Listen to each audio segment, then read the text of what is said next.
ধন্যবাদ আনি। জাতীয় থেকে আন্তর্জাতিক প্রান্তিক জনপদ থেকে নগর চারপাশে ঠিক কি ঘটছে এই মুহূর্তে তা নিয়ে আয়োজন এখন চারদিকে। আপনার সঙ্গে আছি মোর্শেদ মিয়াজি। ঢাকা সফরে এসে রাজনৈতিক দলগুলোর সাথে বৈঠক করলেন পাকিস্তানের উপপ্রধানমন্ত্রী ও পররাষ্ট্রমন্ত্রী ইসহাক দার।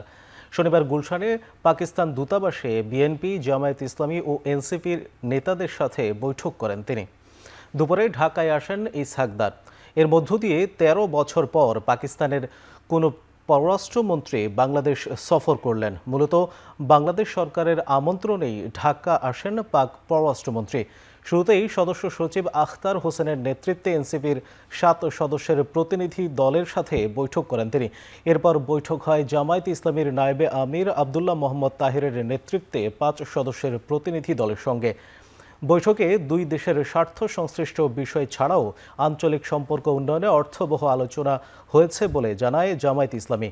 সবশেষে বিএনপি মহাসচিব মির্জা ফখরুল ইসলাম আলমগীরের নেতৃত্বে ৬ সদস্যের প্রতিনিধি দলের সাথে বৈঠক করেন পাক পররাষ্ট্রমন্ত্রী। তবে বৈঠক শেষে কোনো মন্তব্য না করেই বেরিয়ে যায় বিএনপির প্রতিনিধি দল।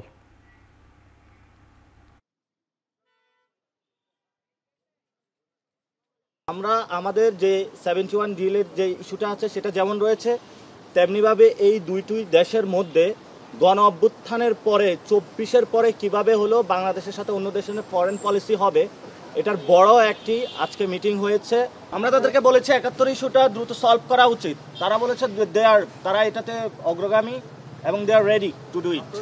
আমাদের সাথে দুই দেশের স্বার্থ সংশ্লিষ্ট বিষয়, একটা আঞ্চলিক বাণিজ্য এবং পারস্পরিক কীভাবে আরও সম্পর্ক বৃদ্ধি করা যায় এসব বিষয়ে আলোচনা হয়েছে এবং আগামীতে দুটি ভাতৃপ্রতি মুসলিম রাষ্ট্রের সাথে আরও কীভাবে এক্সচেঞ্জ বৃদ্ধি করা যায় এবং সার্ককে কীভাবে আরও অ্যাক্টিভ করা যায়, শক্তিশালী করা যায়, এসব বিষয়ে আমরা এখানে কথা বলেছিলাম।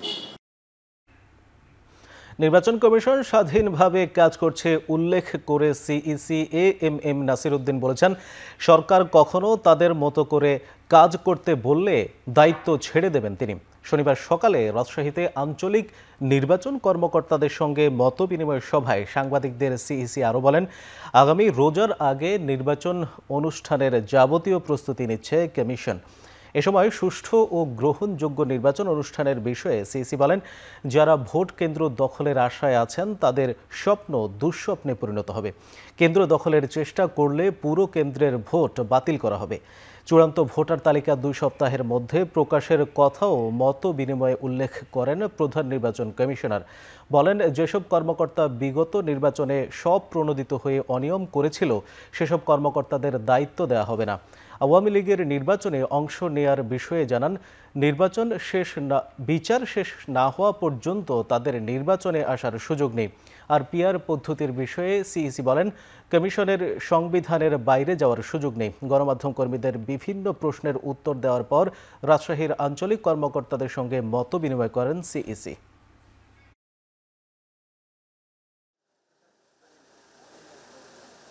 আমাদের অফিসাররা জানে যে এখনকার যে নির্বাচন কমিশন তারা কোনো পক্ষপাতিত্ব করছে না, তারা আইন অনুযায়ী প্রফেশনালি নিউট্রালি কাজ করতে চায় এবং আমার বিশ্বাস আমার অফিসাররা আগের মতো সেরকম আগে করেছে, যেহেতু আগে চেয়েছে, আগে নির্বাচন কমিশন থেকে অনেকে চেয়েছে, আগে সরকার চেয়েছে, আমাদের বলতে দ্বিধা নাই।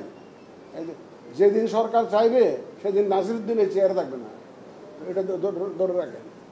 যদি সরকার চাইবে তার ওনার হুকুম মতো কাজ করতে, নাসিরউদ্দিন আমাকে এই চেয়ারে দেখবেন না আপনারা।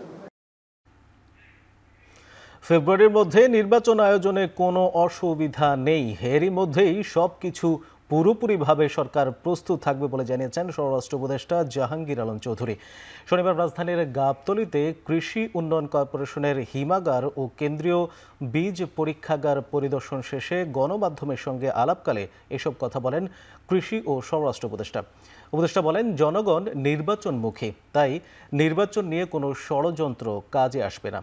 নির্বাচন বানচালে যারা ষড়যন্ত্র করছে সরকার শক্ত হাতে তাদের প্রতিহত করবে। অবৈধ অস্ত্র উদ্ধারের বিষয়টি একটি চলমান প্রক্রিয়া জানিয়ে তিনি বলেন, নির্বাচনের আগে অস্ত্র উদ্ধার অভিযান আরও জোরালো করা হবে। এছাড়াও সীমান্ত সুরক্ষিত রয়েছে বলেও মন্তব্য করেন তিনি।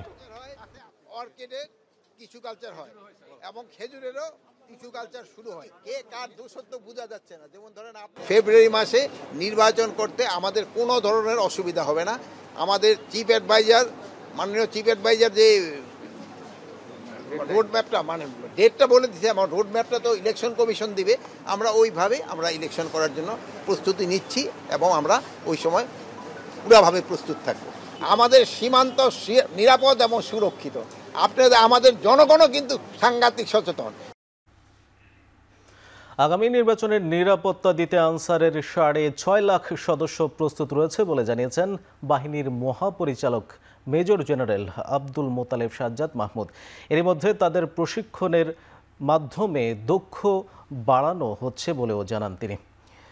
শনিবার আনসার ও ভিডিপি একাডেমিতে একটি সংবর্ধনা অনুষ্ঠানে অংশ নেন বাহিনীর মহাপরিচালক। অনুষ্ঠানে প্রধান অতিথির বক্তব্যে তিনি বলেন, আগামী নির্বাচনে নিরাপত্তা দিতে 1,80,000 সদস্যকে প্রশিক্ষণ দেওয়া হয়েছে। আগামী ডিসেম্বরের মধ্যে বাকিদেরও প্রশিক্ষণ দেওয়া হবে। নির্বাচনে মোবাইল অ্যাপ্লিকেশনের মাধ্যমে প্রতিটি ভোট কেন্দ্রে আনসার সদস্যদের সাথে সার্বক্ষণিক যোগাযোগ রক্ষা করা হবে। নাশকতার চেষ্টা করা হলে নেওয়া হবে তাৎক্ষণিক ব্যবস্থা। অনুষ্ঠান শেষে কৃতী সদস্যদের সম্মাননা স্মারক ক্রেস্ট ও উপহার তুলে দেওয়া হয়। 6.5 লক্ষ আমাদের সদস্য পুরো সারা দেশব্যাপী নির্বাচনে এই মোতায়েনে থাকবে, যাতে কিনা আমরা প্রত্যেকটা জায়গায় যারাই এই মোতায়েনে থাকবে তারা যেন জানে যে নির্বাচন কেন্দ্রের ডিউটিটা কিভাবে, যে চ্যালেঞ্জগুলো আসবে, বর্তমানের যে প্রেক্ষাপট যেটা তৈরি হয়েছে সে জায়গায় কিভাবে সুনির্দিষ্টভাবে তার কাজটা করবে এবং তার নেতৃত্ব এবং নিয়ন্ত্রণ ব্যবস্থা এবার আমরা সম্পূর্ণ ভিন্ন আঙ্গিকে তৈরি করতেছি। সুষ্ঠু নির্বাচনের মাধ্যমে জনপ্রতিনিধিত্বমূলক সরকার গঠন করা হবে, জনগণের কাছে জবাবদিহিতা নিশ্চিত করা সম্ভব হবে বলে জানিয়েছেন বিএনপি মহাসচিব। শনিবার প্রেস ক্লাবে সামাজিক সুরক্ষা কতটা সুরক্ষিত শীর্ষক আলোচনায় তিনি আরও বলেন, আমলারাই সব সিদ্ধান্ত নেন, অনেক ক্ষেত্রে বিভিন্ন মন্ত্রণালয়ের উপদেষ্টারা অসহায়। ঐক্যবদ্ধ থেকে দুর্নীতির ঊর্ধ্বে উঠে ভবিষ্যৎ তৈরির জন্য সবাইকে কাজ করার আহ্বান জানান তিনি। আমার অভিজ্ঞতা থেকে বলছি আপনাকে, আপনি সেক্রেটারিয়েটে যাবেন, জানি এরপরে আমার অনেক কথা বলবেন। সেক্রেটারিয়েটে গেলে ওই যে আমলারা বসে আছে, তারাই সবকিছু নির্ধারণ করেন। আমাদের উপদেষ্টা যারা দায়িত্ব পালন করছেন এখন অনেক ক্ষেত্রে তারা অসহায়, অনেক ক্ষেত্রে তারা অসহায়। তারপরেও আমরা আশা করি যে তারা এতদিন যে চেষ্টা করেছেন সেই চেষ্টাটা নিয়ে যারা সংস্কারের এই যে কমিশনগুলো আছে তারা সবাই মিলে, আমরা সবাই মিলে এটা শুরু করতে পারি, যে শুরুটা দিয়ে আমরা একটা ভবিষ্যৎ, একটা বাংলাদেশ যেটা বৈষম্যহীন বাংলাদেশের দিকে আমরা এগিয়ে যেতে পারবো। দেশের মানুষ পিআর পদ্ধতি গ্রহণ করেনি বলে মন্তব্য করেছেন বিএনপির স্থায়ী কমিটির সদস্য সালাউদ্দিন আহমেদ। শনিবার বিকেলে কক্সবাজারের চকরিয়া উপজেলা বিএনপির সম্মেলনে অংশ নিয়ে তিনি একথা বলেন। এ সময় নেতাকর্মীদের ঘরে ঘরে গিয়ে ধানের শীষে ভোট চাওয়ার আহ্বান জানান তিনি। 5.5 বছর পর উপজেলা বিএনপির সম্মেলন ঘিরে চকরিয়া সরকারি কলেজ মাঠে এই সম্মেলন শুরু হয়। সম্মেলন ঘিরে নেতাকর্মীদের মধ্যে ব্যাপক উৎসাহ উদ্দীপনা দেখা দেয়। দুপুর 2টার মধ্যেই কানায় কানায় পূর্ণ হয়ে ওঠে সম্মেলনস্থল। সম্মেলনের প্রধান অতিথি হিসেবে যোগ দেন বিএনপির স্থায়ী কমিটির সদস্য সালাউদ্দিন আহমেদ। বিশেষ অতিথির বক্তব্য রাখেন বিএনপির চট্টগ্রাম বিভাগের সহ সাংগঠনিক সম্পাদক ব্যারিস্টার মীর মোহাম্মদ হেলাল উদ্দিন, সালাউদ্দিন আহমেদের স্ত্রী ও সাবেক সংসদ সদস্য হাসিনা আহমদ।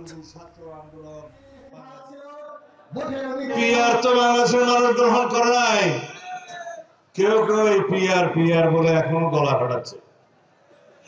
উদ্দেশ্য কিন্তু পিআর না, উদ্দেশ্য হচ্ছে পিআর করে যদি কিছু পায়। নির্বাচনের মৌসুম শুরু হয়ে গিয়েছে, নির্বাচনের সময়সীমা ঘোষণা হয়ে গেছে, নির্বাচনের তফসিল ডিসেম্বরের প্রথমার্ধে ঘোষিত হবে ইনশাআল্লাহ। এখন আপনারা প্রতি ঘরে ঘরে যাবেন, ধানের শীষের পক্ষে সালাম দিবেন। 16 বছর ধরে পতিত স্বৈরাচার ও ফ্যাসিস্ট আওয়ামী লীগ কর্তৃত্ববাদী শাসন ব্যবস্থাকে টিকিয়ে রাখতে গণমাধ্যমের উপর খড়গ হস্ত হয়েছে বলে মন্তব্য করেন বিএনপির স্থায়ী কমিটির সদস্য আমির খসরু মাহমুদ চৌধুরী। শনিবার ঢাকার রিপোর্টার্স ইউনিটিতে আলোচনার সভায় তিনি এ মন্তব্য করেন। তিনি বলেন, সাংবাদিকদের উপর হামলা, মামলা ও গ্রেপ্তার সহ দমন পীড়নের সব পন্থা ব্যবহার করা হয়েছে। ভয় ভীতি প্রদর্শনের মাধ্যমে স্বাধীন সাংবাদিকতার পথ রুদ্ধ করে রাখা হয়েছিল। তিনি আরও বলেন, শেখ হাসিনা পালিয়ে যাওয়ার পর দেশের মানুষের যে আকাঙ্ক্ষা জেগেছে, যে রাজনৈতিক দল সেটা বুঝতে পারবে না তাদের ভবিষ্যৎ বাংলাদেশে নেই। এ সময় তিনি ঘোষণা দেন, দেশে মুক্ত সাংবাদিকতার পরিবেশ তৈরির লক্ষ্যে বিএনপি একটি কমিশন গঠন করবে।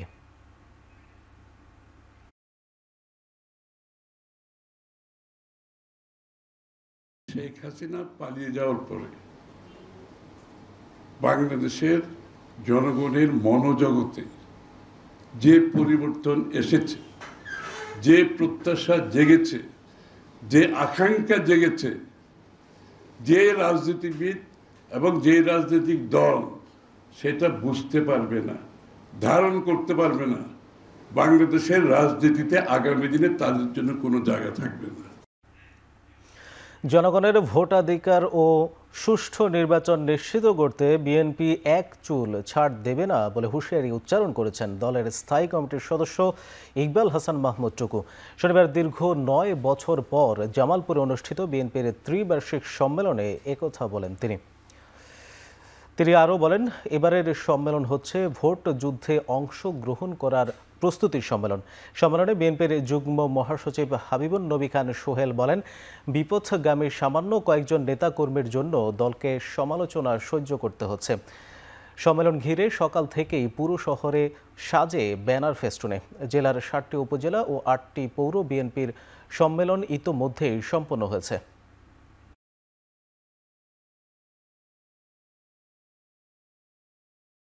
আমাদের বিরুদ্ধে সব অভিযোগ আসতে পারে, কিন্তু দুর্নীতির অভিযোগ বিএনপির 0.01% নামেও আসুক, তা আমরা চাই না। থেকে বলছি, জিয়া রহমানের দলের একজন নেতা যদি দুর্নীতি করে, সে হারাম করছে, হারাম। আমরা কেন আন্দোলন করেছিলাম 16 বছর? একটা নির্বাচনের জন্য। সেই নির্বাচন যাতে মানুষ যার যার ভোট শেষে দিতে পারে, মুক্ত মনে যায় যেন দিতে পারে, মুক্ত পরিবেশে যেন দিতে পারে, সেই জন্য। পিয়ার পদ্ধতিতে নির্বাচন হলে জনগণের হাতে প্রার্থী বাছাইয়ের সুযোগ থাকবে না বলে মন্তব্য করেছেন বিএনপির জ্যেষ্ঠ যুগ্ম মহাসচিব রুহুল কবির রেজভী। শনিবার ব্রাহ্মণবাড়িয়ার লোকনাথ দিঘির মাঠে জেলা বিএনপি আয়োজিত সমাবেশে একথা বলেন তিনি। এ সময় তিনি পিয়ার পদ্ধতির সমালোচনা করে বলেন, কিছু কিছু দল পিয়ার ও সংস্কারের কথা বলে নির্বাচন বিলম্বিত করতে চাচ্ছে, কিন্তু নির্বাচনে পিয়ার পদ্ধতি সম্পর্কে দেশের জনগণ অবগত নয়, কারণ দেশের নির্বাচনী ব্যবস্থায় এর আগে কখনো পিয়ার পদ্ধতিতে হয়নি। জনগণ পিয়ার পদ্ধতিতে তাদের কাঙ্ক্ষিত প্রার্থীকে নির্বাচিত করতে পারবে না। তিনি শঙ্কা প্রকাশ করে বলেন, এমন অবস্থা দীর্ঘদিন চললে অনেক অনৈতিক এবং রাজনীতি বিরোধী ঘটনা ঘটতে পারে, এমনকি রাজনৈতিক দলগুলো আরও বেশি কর্তৃত্ববাদী হয়ে উঠতে পারে। আপনার এলাকায় কে এমপি হবে আপনি জানবেন না? আপনার তো জানার কথা। কে অত্যন্ত ভালো মানুষ, কে সাধারণ মানুষের সুখে দুঃখে আনন্দ বেদনায় আপনার কাছাকাছি, আপনার পাশাপাশি থাকবে, সেই লোকই তো আপনি বাছাই করবেন। পিয়ার পদ্ধতিতে সেই বাছাইয়ের কোনো সুযোগ নাই। জুলাই সনদ কার্যকরে গণপরিষদ নির্বাচনে কেন বাধা, তা বোধগম্য নয় জানিয়ে প্রশ্ন তুলেছেন এনসিপির সদস্য সচিব আখতার হোসেন। আগের সংবিধানেই যদি নির্বাচন হয় তাহলে এনসিপি অংশগ্রহণ করবে কিনা তা নিয়ে সংশয় রয়েছে বলে জানান তিনি। এছাড়াও বলেন, পুরো সংবিধান বাতিল ও গণপরিষদ নির্বাচনের মধ্য দিয়ে জুলাই সনদ বাস্তবায়ন না করা হয় তবে জুলাই সনদে স্বাক্ষর করবে না এনসিপি। নতুন সংবিধানের ব্যাপারে ঐক্যমত্যের ভিত্তিতে সামনে নির্বাচন আয়োজন হয়, তাহলে জাতীয় নাগরিক পার্টি যে কোনো সময় সেই নির্বাচনে অংশগ্রহণ করার জন্য প্রস্তুত। আমরা মনে করি যে রাজনৈতিক দলগুলো আছেন তারা শুধুমাত্র সংসদ নির্বাচনের কথা বলছেন, এর মধ্য দিয়ে আসলে সংস্কার যে প্রস্তাবনাগুলো আছে সেগুলোকে পরের সংসদের কাছে ঠেলে দেওয়ার মধ্য দিয়ে সেগুলোকে বাস্তবায়ন করা হবে কি হবে না একটা অনিশ্চয়তার জায়গা তৈরি করছেন। কর্মসংস্থানের সুরাহা না হলে তরুণ ও বেকাররা বারবার রাস্তায় নামবে বলে মন্তব্য করেছেন এনসিপির আহ্বায়ক নাহিদ ইসলাম। শনিবার মালয়েশিয়ার কুয়ালালামপুরে প্রবাসীদের সঙ্গে মত বিনিময়ের সময় কথা বলেন তিনি। আরও বলেন, জনগণের প্রত্যাশা অনুযায়ী রাজনীতি করবে এনসিপি। এ সময় প্রবাসীদের ভোটাধিকার নিয়েও এনসিপি কাজ করবে বলে জানান নাহিদ ইসলাম। তরুণদের দলের কাছেও মানুষের আসলে প্রত্যাশাটা কি, কারণ মানুষের প্রত্যাশা বুঝলে আমরা রাজনীতি করতে পারবো। ওই প্রত্যাশা নিয়েই রাজনীতি আমাদের, ওই দাবি দেওয়া নিয়েই আমাদের রাজনীতি হবে। কারণ আমরা জনগণের দল, আমরা যেহেতু রাজপথ থেকে আন্দোলনের মাধ্যমে আমাদের দলটা প্রতিষ্ঠা পাইছে, তো আমাদের দেশের পরে এখন আমরা বিদেশকে টার্গেট করছি, যে বিদেশে যারা প্রবাসে যারা বাংলাদেশিরা রয়েছেন বিভিন্ন দেশে, যারা স্টুডেন্ট এবং যারা ওয়ার্কার আছেন, শ্রমিকরা আছেন, তাদের কাছে যাওয়া। তো আমাদের এরকম ধারাবাহিকভাবে আমাদের নেতারা বিভিন্ন দেশে যাবে, মধ্যপ্রাচ্যের দেশগুলো ছিল সব দেশে যাওয়া। যুক্তরাষ্ট্রের শুল্ক ইস্যু অন্তর্বর্তী সরকারের জন্য সবচেয়ে বড় সাফল্য ছিল বলে মন্তব্য করেছেন প্রধান উপদেষ্টার প্রেস সচিব শফিকুল আলম। শনিবার Bangladesh research analysis and information network আয়োজিত গোলটেবিল আলোচনায় এই মন্তব্য করেন তিনি। যুক্তরাষ্ট্রের শুল্ক আরোপের ঘটনায় দেশের অনেকেই ঘোলা পানিতে মাছ শিকার করতে চেয়েছেন, তবে অন্তর্বর্তী সরকার সফল হওয়ায় শেষ পর্যন্ত তা পারেনি। আমরা এমন একটা ডিলে পৌঁছতে পেরেছি যেটা win win for everyone, US এর জন্য, আমাদের জন্য। তারা যে ইস্যুগুলো নিয়ে এসছে সেটা আমরা অ্যাড্রেস করার চেষ্টা করেছি, এবং অ্যাট দ্য সেম টাইম আমরা আমাদের লেভারেজগুলো, আমাদের অ্যাডভান্টেজটুকু আমরা ধরে রাখতে পেরেছি। এবং সামনে আমরা মনে করি ইউএস এর সাথে আমাদের সম্পর্ক আরো নিবিড় হবে, আরো বেটার হবে, এবং ইউএস এর মার্কেট ওয়ার্ল্ডের লার্জেস্ট মার্কেট, এবং আমরা ইউএস এর এই মার্কেটটায় আরো আমাদের এক্সপোর্টটা এক্সপান্ড করতে চাই। ডাকসু নির্বাচন যে কোনো বিবেচনায় চ্যালেঞ্জের, তাই সুষ্ঠু নির্বাচনী পরিবেশ নিশ্চিতের চেষ্টা চলছে বলে মন্তব্য করেছেন বিশ্ববিদ্যালয়ের উপাচার্য অধ্যাপক নিয়াজ আহমেদ খান। শনিবার ঢাকা বিশ্ববিদ্যালয়ের কালো দিবস উপলক্ষে ছাত্র শিক্ষক কেন্দ্রে আয়োজিত আলোচনা সভা শেষে সাংবাদিকদের প্রশ্নের উত্তরে এই মন্তব্য করেন তিনি। বলেন, সুষ্ঠু ডাকসু অনুষ্ঠানে নিয়মিত সব অংশীজনের সাথে বৈঠক করছে বিশ্ববিদ্যালয় প্রশাসন। পাওয়া অভিযোগগুলো চিহ্নিত করে সমস্যা সমাধানের চেষ্টা করা হচ্ছে বলেও জানান উপাচার্য। আমরা প্রতিনিয়ত চেষ্টা করছি সবার জন্য একটি ভালো পরিবেশ তৈরি করে এগিয়ে যেতে, সমস্যা যেখানে আছে সেটি সমাধান করা, এবং বড় দাগে যে কনসার্নসগুলো এসছে সেই কনসার্নগুলোকে আমরা এক এক করে অ্যাড্রেস করার চেষ্টা করছি। এটি একটি জাতীয় দায়, যদিও এটি ঢাকা বিশ্ববিদ্যালয়ের একটি অনুষ্ঠান, কিন্তু পুরো জাতি আমাদের দিকে তাকিয়ে আছে। মেয়েদের হলগুলোতে ছাত্রদলকে ভোট না দিতে নানাভাবে নিরুৎসাহিত করা হচ্ছে বলে অভিযোগ করেছেন ডাকসু নির্বাচনে ছাত্রদল সমর্থিত প্যানেলের ভিপি প্রার্থী আবিদুল ইসলাম খান। তবে নির্বাচনের সার্বিক পরিবেশ নিয়ে এখন পর্যন্ত সন্তুষ্ট তিনি। শনিবার দুপুরে ঢাকা বিশ্ববিদ্যালয়ের অমর 21 হলে ডাকসু নির্বাচন উপলক্ষে শিক্ষার্থীদের সাথে কুশল বিনিময় করেন আবিদুল ইসলাম খান। নির্বাচনের পরিবেশ সুষ্ঠু রাখতে ও মব যেন সৃষ্টি না হয় সেজন্য সামাজিক যোগাযোগ মাধ্যমে বট আইডির বিরুদ্ধে বিশ্ববিদ্যালয় প্রশাসনকে আইনি ব্যবস্থা নেওয়ার আহ্বান জানান তিনি। ছাত্রদলের দৃষ্টিতে সব শিক্ষার্থী সমান জানিয়ে বলেন, সবাই যেন সমান সুযোগ সুবিধা ভোগ করতে পারে ছাত্রদল সমর্থিত প্যানেল সেই চেষ্টা চালিয়ে যাবে।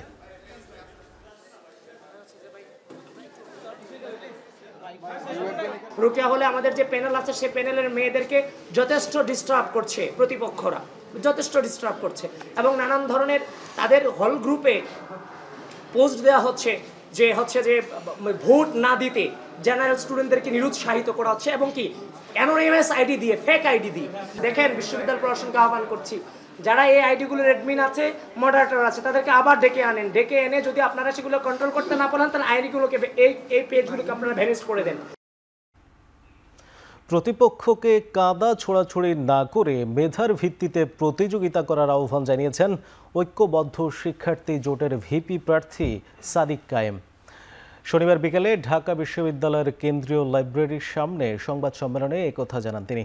প্যানেলের নারী প্রার্থীদের সাইবার বুলিংয়ের মাধ্যমে আক্রমণ করা হচ্ছে এমন অভিযোগ জানিয়ে সাইবার বুলিং বন্ধ করার অনুরোধ জানান তিনি।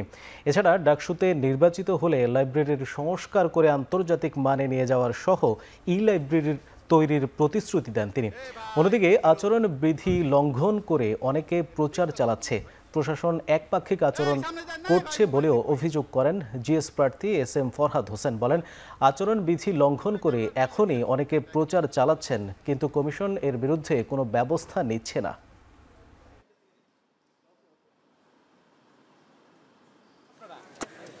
আমাদের ব্যাপারে মিথ্যা প্রপাগান্ডা এবং প্রচারণা চালানো হচ্ছে। তবে আমাদের দিক থেকে আমাদের স্ট্যান্ড হচ্ছে, আমরা লক্ষ্য করছি কেউ কেন অপরকে ভোট দেবে না এই প্রচারণায় ব্যস্ত।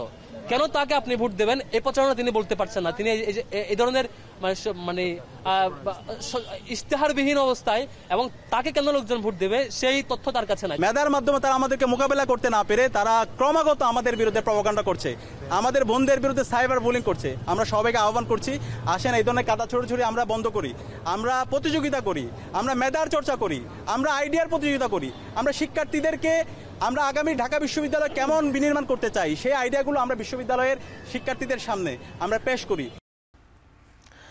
রাজনৈতিক দলগুলো ঐকমত্য কমিশনে বসেছে জুলাই শহীদদের কারণে, তাই জুলাই সনদ বাস্তবায়ন হওয়া দরকার এবং এর আইনি ভিত্তিও থাকতে হবে। বৈষম্য বিরোধী ছাত্র আন্দোলনের উদ্যোগে জুলাই সনদ আকাঙ্ক্ষা ও বাস্তবায়ন শীর্ষক গোলটেবিল বৈঠকে এসব কথা বলেন বক্তারা। শনিবার বিকেলে রাজধানীর সেগুন বাগিচায় আন্তর্জাতিক মাতৃভাষা ইনস্টিটিউটে এই গোলটেবিল বৈঠক অনুষ্ঠিত হয়। আলোচনায় অংশগ্রহণ করে জাতীয় ঐকমত্য কমিশনের সদস্য ডক্টর বদিউল আলম মজুমদার বলেন, শর্তহীনভাবে মৌলিক অধিকার বাস্তবায়নের কাজ করছেন তারা। এছাড়া নির্বাচন কমিশন যেন স্বাধীনভাবে কাজ করতে পারে এবং ক্ষমতার কাঠামো ঠিক থাকে সেই লক্ষ্যেও কাজ করছে কমিশন। বৈঠকে বিভিন্ন রাজনৈতিক দলের প্রতিনিধিরা উপস্থিত ছিলেন। তারা বলেন, রাজনৈতিক দলগুলোর উচিত তত্ত্ব থেকে বের হয়ে বাস্তবে আসা। একই সঙ্গে নতুন সংবিধানের পক্ষেও দাবি জানান কেউ কেউ।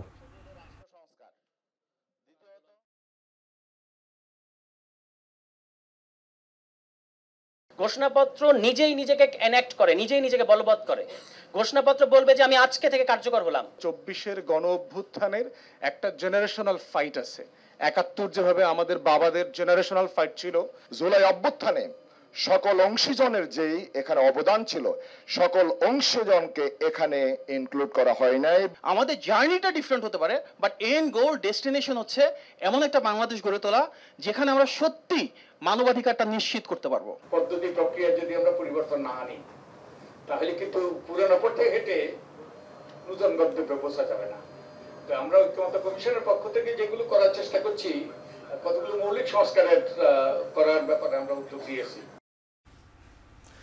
দুর্নীতির বিরুদ্ধে জিরো টলারেন্স থাকলে আইন পেশার প্রতি মানুষের শ্রদ্ধা ফিরে আসবে বলেছেন অ্যাটর্নি জেনারেল মোহাম্মদ আসাদুজ্জামান।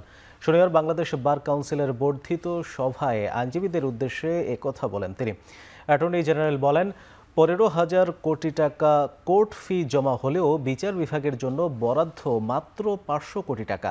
এই টাকা বাড়িয়ে কমপক্ষে 3,000 কোটি টাকা বরাদ্দ দেওয়ার জন্য সরকারের কাছে প্রস্তাব দেওয়া হবে বলে জানান তিনি। একই সাথে প্রতি জেলায় আইনজীবীদের জন্য আবাসন বরাদ্দ দেওয়ার কথা জানান তিনি।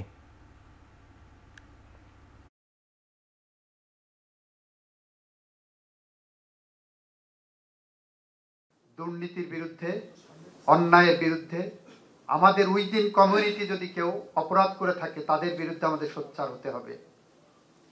যদি আমরা সেটা পারি, আমরা শ্রদ্ধাবোধ ফিরিয়ে আনতে পারবো, আমরা আগামী বাংলাদেশে নেতৃত্ব দিতে পারবো। আমরা সরকারের কাছে প্রস্তাব করব 15,000 কোটি টাকা থেকে মিনিমাম 3,000 কোটি টাকা আমার বিচার বিভাগের জন্য দেন। ঢাকার প্রধান 4টি নদী দখল ও দূষণ রোধে উদ্যোগ নেওয়া হয়েছে। এজন্য বিশ্বব্যাংক ও এডিবির কাছে অর্থায়ন চাওয়া হয়েছে। পাশাপাশি সাভারকে ডিগ্রেডেড এয়ারশেড ঘোষণার পর নজর রাখতে হবে যেন সেখানকার কারখানাগুলো রাজধানীমুখী না হয়। এজন্য সতর্ক বার্তা দিয়েছেন পরিবেশ উপদেষ্টা সৈয়দা রিজওয়ানা হাসান। শনিবার ঢাকার টেকসই উন্নয়নে বিকেন্দ্রীকরণ ও পরিবেশ সুরক্ষা শীর্ষক আলোচনায় এসব কথা বলেন তিনি। পরিবেশ উপদেষ্টা বলেন, রাজধানীর রাস্তায় কালো ধোঁয়া ছাড়ে না এমন বাস অল্পই দেখা যায়। তবে আগামী 6 মাসে সব পুরনো বাস সরিয়ে নতুন পরিবহন আনা বাস্তবসম্মত নয়। নীতিগত সিদ্ধান্ত নেওয়া হলেও বাস্তবায়নে সময় সীমিত। এ সময় রাজউক চেয়ারম্যান রিয়াজুল ইসলাম জানান, টেকসই ঢাকা গড়তে হলে আগে টেকসই বাংলাদেশ গড়তে হবে। কর্মসংস্থানের অভাবে মানুষ ঢাকামুখী হচ্ছে, তাই নগরায়ন ও বিকেন্দ্রীকরণের দায়িত্ব একক কোনো প্রতিষ্ঠানের অধীনে দেওয়া প্রয়োজন। বক্তারা আরও বলেন, বর্তমান ড্যাপে বিভিন্ন ত্রুটি রয়েছে, এজন্য সুস্পষ্ট পরিকল্পনা প্রণয়ন ও কার্যকর বাস্তবায়ন জরুরি। পাশাপাশি ঢাকার চাপ কমাতে বিকেন্দ্রীকরণের অংশ হিসেবে পলিসেন্ট্রিক সিটি মডেল বাস্তবায়নের উপর জোর দেন বক্তারা। ঢাকার 4টা নদী দখল এবং দূষণমুক্ত করার কর্মপরিকল্পনা সকল সংস্থাকে সাথে নিয়ে চূড়ান্ত করেছি। এখন একটু আশার খবর দেই যে এইটা আমরা ওয়ার্ল্ড ব্যাংক এবং এডিবির কাছে অর্থায়ন চেয়েছি, তারা আমাদেরকে অর্থায়ন দিবে প্রতিশ্রুতি দিয়েছে। আমরা সাভারকে ডিগ্রেডেড এয়ারশেড ঘোষণা করেছি। এখন আমাদের দ্বিতীয় কাজ হবে ওইখান থেকে যাতে শিল্প প্রতিষ্ঠানের দূষণগুলো ঢাকার দিকে না আসে সেটা নিশ্চিত করা। এটা কি বাংলাদেশের বাস্তবতায় খুব সহজ কাজ? আমরা চেষ্টা করব নিশ্চিত করতে, কিন্তু প্রথম দফাতেই আমরা পেরে যাব সেরকম না, কিন্তু প্রক্রিয়াটা শুরু হলো। হাওর ও চরাঞ্চলে শিক্ষকরা থাকতে চান না, তারা শহরে বদলি হতে চান বলে জানিয়েছেন প্রাথমিক ও গণশিক্ষা মন্ত্রণালয়ের উপদেষ্টা অধ্যাপক ডক্টর বিধান রঞ্জন রায় পোদ্দার। শনিবার জেলা শিল্পকলা একাডেমিতে প্রাথমিক শিক্ষক ও শিক্ষা কর্মকর্তাদের সঙ্গে মতবিনিময় শেষে সাংবাদিকদের প্রশ্নের জবাবে একথা বলেন তিনি। এ সময় তিনি বলেন, শিক্ষক বদলির তদবির আসে উপর থেকে, এসব কাটিয়ে উঠতে চেষ্টা চলছে বলে জানান উপদেষ্টা। এ সময় তিনি এটিকে সামাজিক ও রাজনৈতিক সমস্যা হিসেবে উল্লেখ করেন। এর আগে সকাল 10টায় উপদেষ্টা শিক্ষকদের সঙ্গে মতবিনিময় সভায় অংশ নেন। তিনি শিক্ষকদের নীতি নৈতিকতার পাশাপাশি আধুনিক শিক্ষা ব্যবস্থার মাধ্যমে শিক্ষার্থীদের গড়ে তোলার আহ্বান জানান।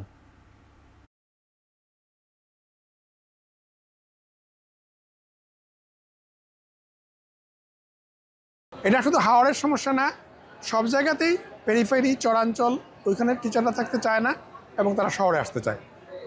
এই বিষয়গুলো হচ্ছে আমাদের সামাজিক এবং রাজনৈতিক সমস্যা। বদলির বিষয়গুলো কোত্থেকে আসে? উপর থেকে আসে। তদবিরগুলো কোত্থেকে আসে? উপর থেকে আসে। সমস্যাগুলো এগুলো কিসের সমস্যা? এগুলো আমাদের সামাজিক সমস্যা, আমাদের রাজনৈতিক সমস্যা। ডেঙ্গুতে আক্রান্ত হয়ে আরও 4 জনের মৃত্যু হয়েছে। একই সময়ে সারা দেশে 247 জন ডেঙ্গু রোগী হাসপাতালে ভর্তি হয়েছেন। দুপুরে স্বাস্থ্য অধিদপ্তরের হেলথ ইমার্জেন্সি অপারেশন সেন্টার ও কন্ট্রোল রুম থেকে পাঠানো ডেঙ্গু বিষয়ক এক প্রেস বিজ্ঞপ্তিতে এই তথ্য জানানো হয়। এতে বলা হয়, গত 24 ঘন্টায় ডেঙ্গু আক্রান্ত হয়ে হাসপাতালে ভর্তি রোগীর মধ্যে বরিশাল বিভাগে 56 জন, চট্টগ্রাম বিভাগে 57 জন, ঢাকা বিভাগে 31 জন, ঢাকা উত্তর সিটি কর্পোরেশনে 32 জন, ঢাকা দক্ষিণ সিটি কর্পোরেশনে 68 জন এবং ময়মনসিংহ বিভাগে 3 জন রয়েছেন। আগামী 3 দিনের মধ্যে নিজ খরচে সাদা পাথর এলাকা থেকে লুট হওয়া পাথর ফেরত দেওয়ার নির্দেশনা দিয়েছেন সিলেট জেলা প্রশাসন। শনিবার বিকেলে কোম্পানিগঞ্জে স্থানীয় প্রশাসন ও জনপ্রতিনিধিদের সাথে জেলা প্রশাসনের মতবিনিময় সভায় এই সিদ্ধান্ত হয়। 25 আগস্ট সন্ধ্যার পর কারো কাছে সাদা পাথর পাওয়া গেলে কঠোর ব্যবস্থা নেওয়া হবে বলে জানিয়েছে জেলা প্রশাসন। 25 তারিখ বিকাল 5টার মধ্যে যার কাছে তো পাথর আছে সেইগুলি নিজ দায়িত্বে নিজ খরচে ভোলাগঞ্জে পাথর কোয়ারিতে রেখে আসবে, ফেরত দিবে। মেম্বার চেয়ারম্যান তার দায়িত্ব আছে, তার এলাকায় কার কাছে পাথর আছে না আছে এই তথ্য সে দিবে এবং সেই পাথরটা এখানে সরানোর ব্যবস্থা করবে। তো আমরা চাই যে সবাই মিলে যে পাথরগুলি আসলে লুট হয়ে গেছে বা সংগ্রহ করে নিয়ে গেছে লোকজন, এগুলি আপনার হচ্ছে যে তাড়াতাড়ি আমরা রিস্টোর করতে চাই। সিলেটে পাথর লুটের ঘটনায় বিজিবির সংশ্লিষ্টতা আছে কিনা তা খতিয়ে দেখতে সদর দপ্তরের পক্ষ থেকে তদন্ত কমিটি গঠন করা হয়েছে। শনিবার লালাখাল পরিদর্শনে গিয়ে বিষয়টি নিশ্চিত করেন বিজিবি 19 ব্যাটালিয়নের অধিনায়ক লেফটেন্যান্ট কর্নেল মোহাম্মদ জুবায়ের আনোয়ার। তিনি জানান, বিজিবির বিরুদ্ধে ওঠা অভিযোগের তদন্ত চলছে। তদন্ত শেষে প্রতিবেদন স্বরাষ্ট্র মন্ত্রণালয়কে জানানো হবে বলে নিশ্চিত করেন তিনি। এদিকে দুদকের প্রাথমিক তদন্তে প্রত্যক্ষ ও পরোক্ষভাবে বিজিবির সংশ্লিষ্টতার কথা উঠে এসেছে। তবে বিজিবি বলছে, সীমান্ত এলাকায় সর্বোচ্চ সতর্ক অবস্থায় আছেন তারা। ভবিষ্যতে যেন লুটের ঘটনা আর না ঘটে তাই নিরাপত্তা জোরদার করা হয়েছে। বিজিবি সদর দপ্তর থেকে একটি তদন্ত কমিটি গঠন করা হয়েছে। এটা আমাদের যে সংশ্লিষ্টতা আছে কিনা বিষয়গুলোকে খতিয়ে দেখা হবে এবং স্বরাষ্ট্র মন্ত্রণালয়কে এই ব্যাপারে তথ্য প্রদান করা হবে। বর্তমানে যে জোর অভিযান চলছে এটাকে আমরা অবভিয়াসলি সাধুবাদ দিই। আমরা এই অব্যাহত যে প্রচেষ্টা আছে সেটাকে আমরা জারি রাখব এবং ভবিষ্যতে আরও বেশি পরিমাণ আমাদের জনবল এবং আমাদের সাপোর্ট জারি থাকবে বলে আমি আশাবাদ ব্যক্ত করছি। নারায়ণগঞ্জের সিদ্ধিরগঞ্জে ফ্রিজের কম্প্রেসার বিস্ফোরণে দগ্ধ একই পরিবারের 9 জনের মধ্যে 3 জনের অবস্থাই সংকটাপন্ন।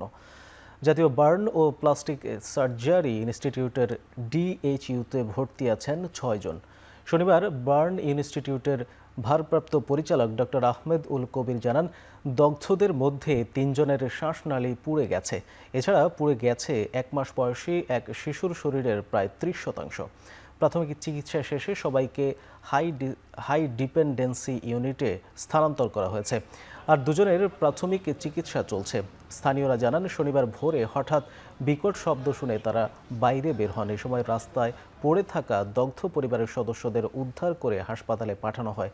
স্বজনদের অভিযোগ, ওই এলাকায় তিতাস গ্যাস লাইনে দীর্ঘদিন ধরে লিকেজ থাকলেও বাড়িওয়ালা বিষয়টি আমলে নেননি। আগামী 1 তারিখেই বাসা ছেড়ে যাওয়ার কথা ছিল পরিবারটির।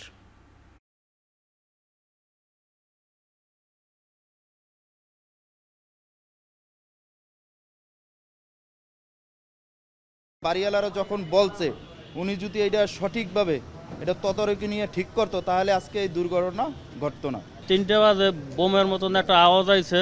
পরে আমরা ঘুমনে উঠে যাই, দেখি যে হাসানের ওই ভয়াবহ শরীর গ্যাসের আর কি লিক করিয়া এবার বাস্ট হয়েছে আর কি। মাইলস্টোনে বিমান বিধ্বস্তে দগ্ধ আরও এক শিক্ষার্থীর মৃত্যুর কাছে হার মানলেন।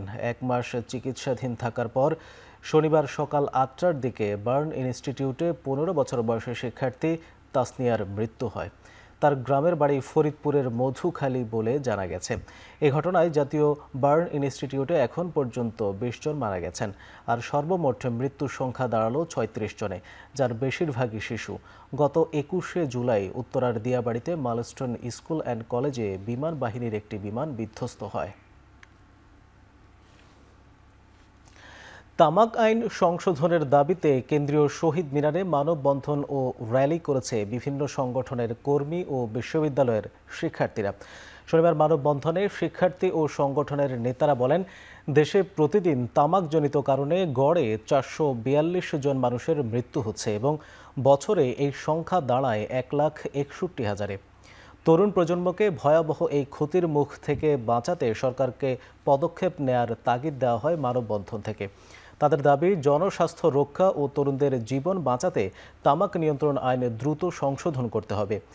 এই আয়োজনে শিক্ষার্থী প্রতিনিধি ও বিভিন্ন সংগঠনের কয়েক শতাধিক প্রতিনিধি উপস্থিত ছিলেন। কেন্দ্রীয় শহীদ মিনার সংক্ষিপ্ত সমাবেশে শেষে তামাক বিরোধী র্যালি ঢাকা বিশ্ববিদ্যালয়ের বিভিন্ন সড়ক প্রদক্ষিণ করে।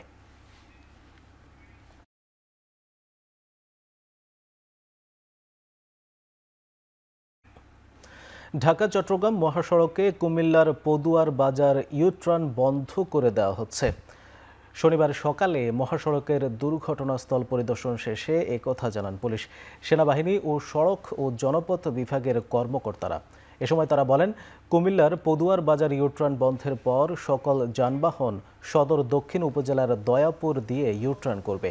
গতকাল ঢাকা চট্টগ্রাম মহাসড়কের পদুয়ার বাজার ইউটার্নে লরির নিচে চাপা পড়ে নিহত হয়েছেন প্রাইভেট কারে থাকা একই পরিবারের 4 জন।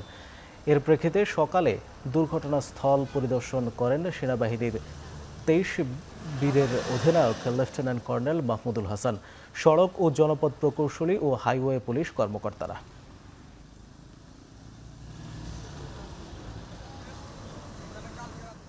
আমরা তো আমাদের তো রোড ব্লকের ব্যবস্থা করতে হবে, এটা তো রোড ব্লক হঠাৎ পাওয়া যায় না, তারপরেও চেষ্টা করছি।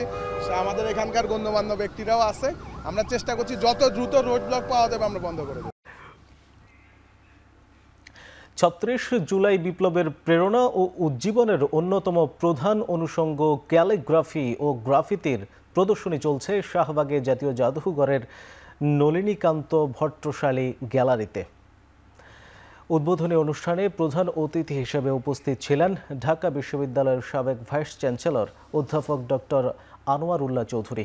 বাংলাদেশের চারুশিল্পী পরিষদের সভাপতি ইব্রাহিম মণ্ডলের সভাপতিত্বে অনুষ্ঠানে প্রধান বক্তা ছিলেন ঢাকা বিশ্ববিদ্যালয়ের চারুকলা অনুষদের সাবেক চেয়ারম্যান অধ্যাপক ডক্টর আব্দুস সাত্তার এবং বিশেষ অতিথি হিসেবে বক্তব্য রাখেন অধ্যাপক ডক্টর নাজমা খান মজলিস।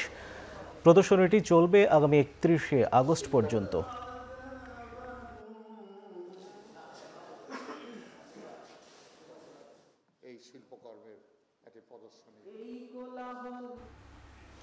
বাংলাদেশের রোগীদের বিশ্বমানের চিকিৎসা সেবা নিশ্চিতে ধানমন্ডিতে চালু হলো অ্যাপোলো ক্লিনিক। শনিবার সন্ধ্যায় রাজধানীর একটি হোটেলে অ্যাপোলো ক্লিনিকের কার্যক্রম আনুষ্ঠানিকভাবে উদ্বোধন করা হয়। ক্লিনিকটি পরিচালনা করছে শিল্পগোষ্ঠী জেএমআই এর অঙ্গ প্রতিষ্ঠান জেএমআই স্পেশালাইজড হাসপাতাল limited.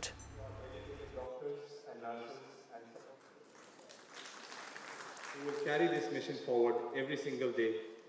To kick things off and also রিমান্ডের পর কারাগারে অসুস্থ হয়ে পড়ায় শ্রীলঙ্কার সাবেক প্রেসিডেন্ট রনিল বিক্রমাসিংহেকে কলম্বোর ন্যাশনাল হাসপাতালের আইসিইউতে ভর্তি করা হয়েছে। তবে বর্তমান অবস্থা স্থিতিশীল বলে জানিয়েছেন কর্তব্যরত চিকিৎসকরা। হাসপাতালের উপপরিচালক ডক্টর রুকসন বেল্লানা জানান, বিক্রমাসিংহে তীব্র পানি শূন্যতায় ভুগছেন। গুরুতর জটিলতা এড়াতে তাকে নিবিড় পর্যবেক্ষণ ও চিকিৎসার আওতায় রাখা হয়েছে। তিনি দীর্ঘদিন ধরে ডায়াবেটিস ও উচ্চ রক্তচাপে ভুগছিলেন, তবে এখন শঙ্কামুক্ত। এর আগে 22 আগস্টের রাতে সরকারি তহবিল অপব্যবহারের অভিযোগে তাকে রিমান্ডে নেওয়া হয়। পরদিন তার শারীরিক অবস্থার অবনতি হয়। 2023 সালে সরকারি ব্যয়ে ব্যক্তিগত লন্ডন সফর করা অভিযোগে শুক্রবার রনিল বিক্রমাসিংহেকে গ্রেপ্তার করেছে দেশটির অপরাধ তদন্ত বিভাগ সিআইডি।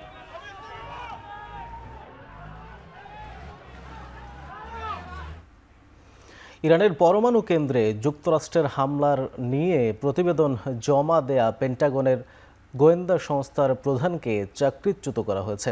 অব্যাহতি দেওয়া হয়েছে নৌবাহিনীর আরও 2 কর্মকর্তাকে। প্রতিরক্ষা মন্ত্রী পিট হেগসেথের নির্দেশে এমন সিদ্ধান্ত নেওয়া হয়েছে বলে দাবি বার্তা সংস্থা রয়টার্সের। যদিও মার্কিন গণমাধ্যম বলছে, ইরানের পরমাণু স্থাপনা নিয়ে লেফটেন্যান্ট জেনারেল জেফ্রি ক্রুসের প্রতিবেদনটি পড়ে অত্যন্ত চটে যান ট্রাম্প, যেখানে বলা হয় মার্কিন হামলায় ইরানের পরমাণু প্রকল্পের তেমন কোনো ক্ষতি হয়নি। প্রতিরক্ষা বিভাগের কিছু কর্মকর্তা আচরণে গেল কয়েক মাস ধরে অসন্তুষ্ট মার্কিন প্রেসিডেন্ট। এর জেরেই গুরুত্বপূর্ণ পদে থাকা কর্মকর্তাদের একে একে চাকরিচ্যুত করার সিদ্ধান্ত নিয়েছেন ট্রাম্প, বলছে কাতার ভিত্তিক সংবাদ মাধ্যম আল জাজিরা। শেষ করছি এখন চারদিক। এখন টেলিভিশন ওয়েবসাইটে দেখতে ভিজিট করুন www.ekhon.tv। এছাড়া ফেসবুকে দেখতে ভিজিট করুন facebook.com/tv.ekhon এবং ইউটিউবে দেখতে ভিজিট করুন youtube.com/c/ekhon tv।